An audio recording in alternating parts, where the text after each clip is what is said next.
First, it was slavery, then colonialism, now new colonialism.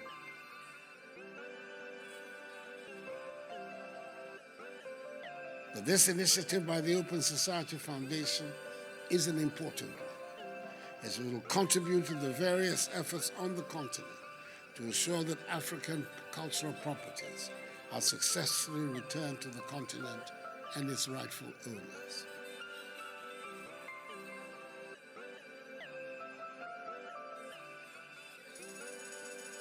Welcome to Open Society Global Convening for the Restitution of African Cultural Heritage. Heritage is humanity. 90% of Africa's cultural heritage is believed to be located in Europe.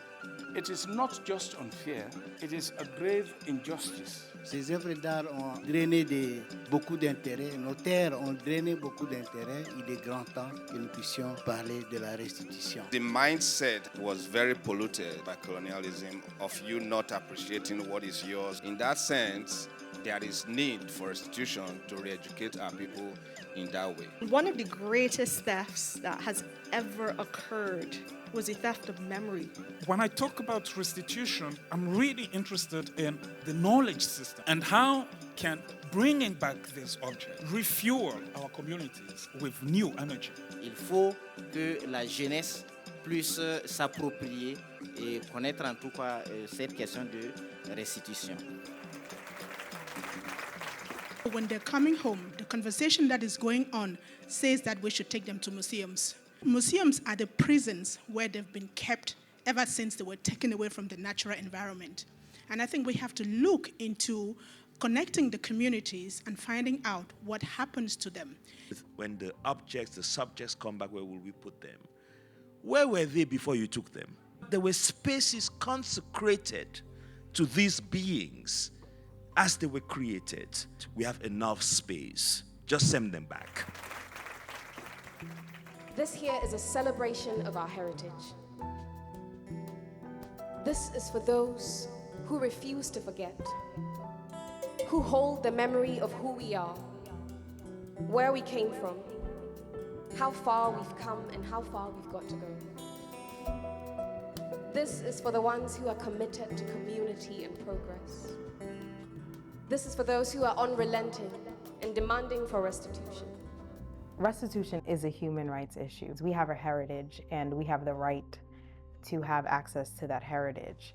And by providing someone, with access to their heritage, that is a basic human rights, and it interweaves with so many of our other core programs. For many people, and we've certainly found this at Open Restitution Africa, is as soon as you start talking about it, someone will be like, my grandfather, my great-grandfather. There's so many people with a personal connection and often don't know where to start. More and more the information is available. The more people get connected to it, the more people start to drive their own personal connections with it, the more I think there'll be a kind of a massive wave that will be undeniable. Law and litigation is necessary, but it's not sufficient. So we must also look at the role of advocacy, including what I like calling disruptive advocacy, because we don't always have to be nice. Prior to my work on restitution, I had built a very strong network of partners supporting the work we were doing as an organization. But immediately we started working on restitution. They just looked at us like, oh, that's the rebel. The rebel in high is coming up, The interpretation was the organization inciting violence and maybe pushing for a political uprising. Again, because our approach and strategy was really to uphold our rights and our civil duties to be able to push the people in power. Other international organizations that worked with us, everyone backed out. And so we were left on our own. And then Open Society came in to support at a time where if the support didn't come in, it would have crumbled.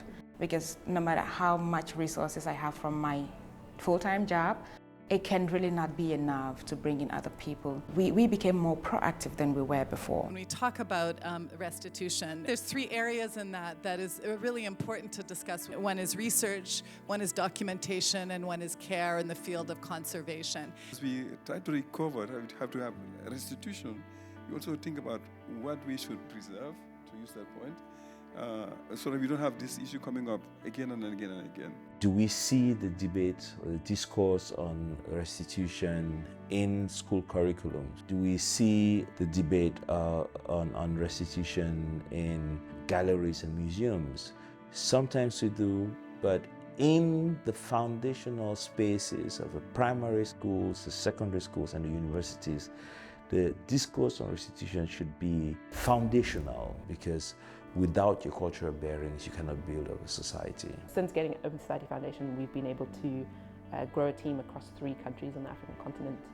So within the 18 months, we've developed 2 research reports, a podcast on digital restitution, a series of processes towards developing the starter platform, which will launch next year, and a series of explainer video films being developed by a women-only team in Nairobi. So it's just been really catalytic for us to be able to do the work that we need to do. The work that we are doing now with our project is built on the work that was done 50, 100 years ago, right? And what we are doing now in the present will one day become the past, and therefore we have to be conscious of how we preserve it.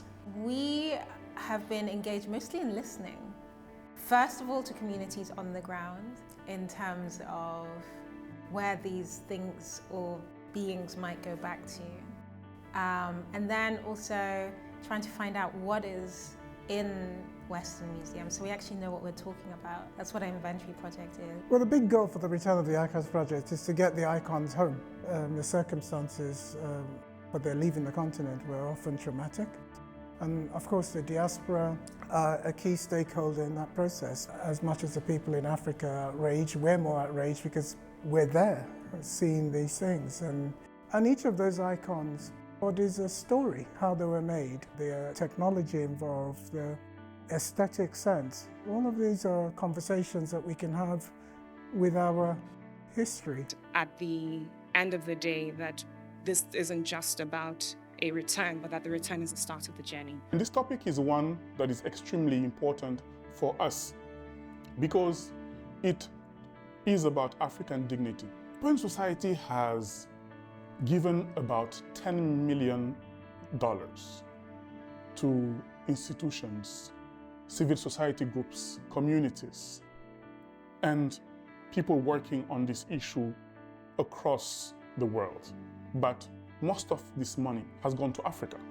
There is also an area where we have done extremely well with our partners, which is in the area of advocacy, in collaboration with the African Union, in collaboration with ECOWAS, but also in collaboration with the communities that our governments serve.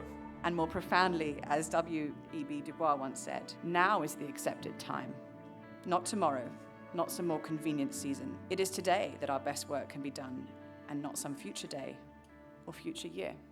Depuis longtemps, le Toubabou a levé mes grands-parents, et avec eux, le brin précieux, qui font de nos jours la beauté de leur musée. Afrique debout, debout comme un seul homme, le seul mot reste, restituer, restituer.